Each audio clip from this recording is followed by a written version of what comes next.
I'm hoping to make sure that superintelligence we are creating right now does not kill everyone.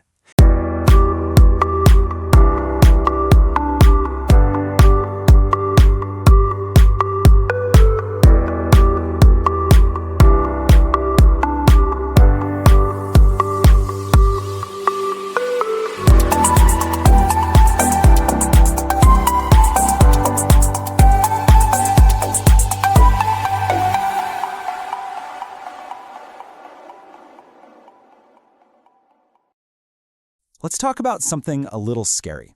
What if the smartest people in the world right now are building something that could, well, end all of us? Today we're going to dive into the really chilling predictions of a leading AI safety expert, Dr. Roman Yampolsky, who thinks we are on the verge of creating humanity's final invention.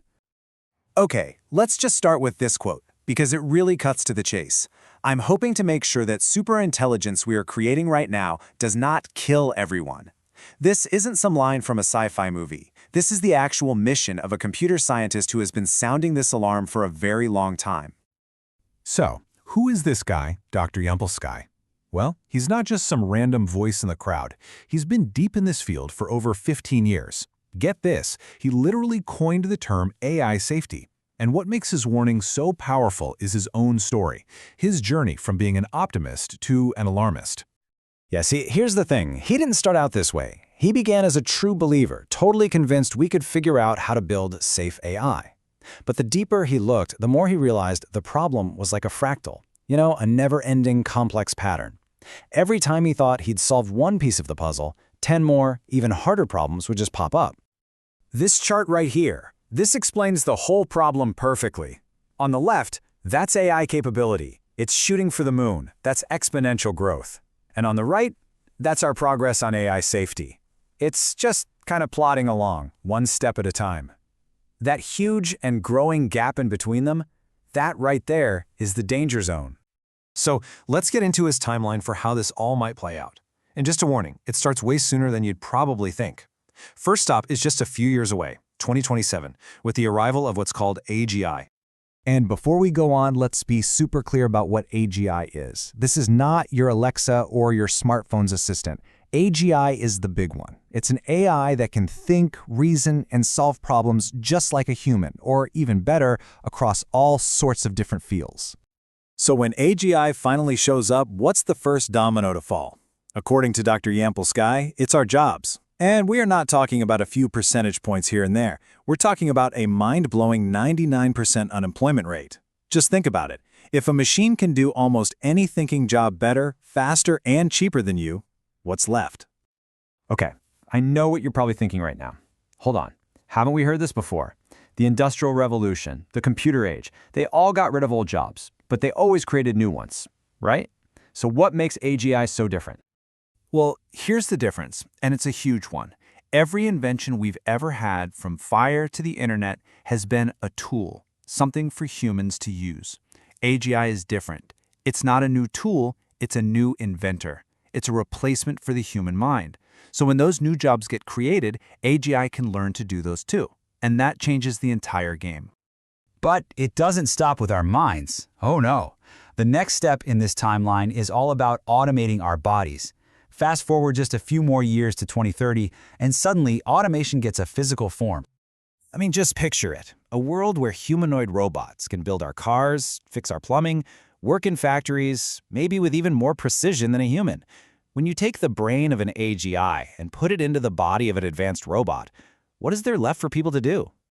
And all of this leads to the big one, the final and kind of terrifying point on the timeline, the singularity.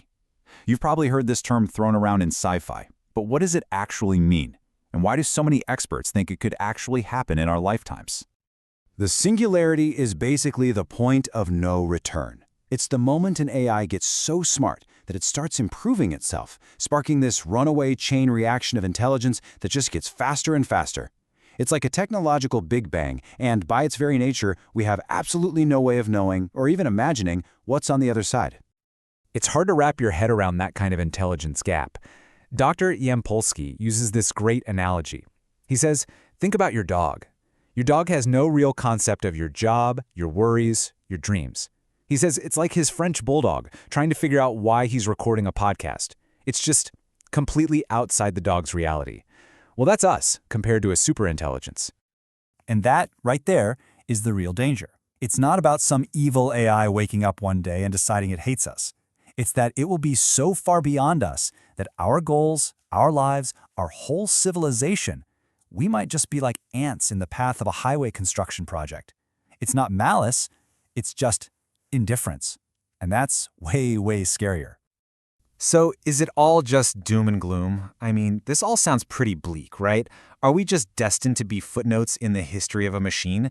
Well, not necessarily. Let's talk about what, if anything, we can actually do about this.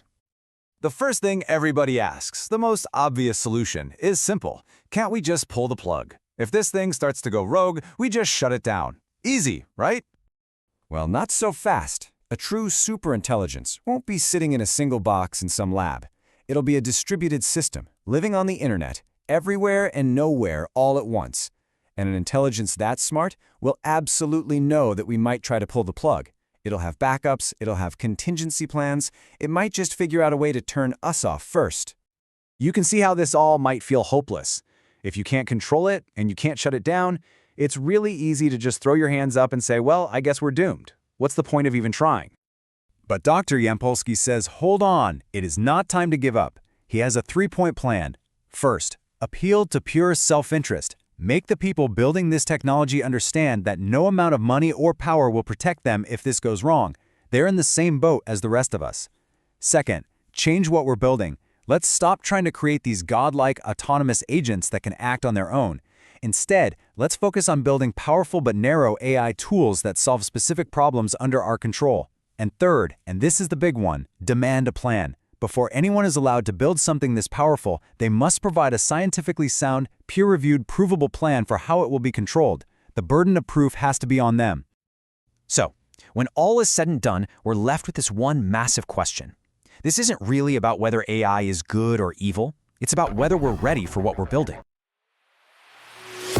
Thanks for watching, and don't forget to like, comment, and subscribe for more interesting videos like these.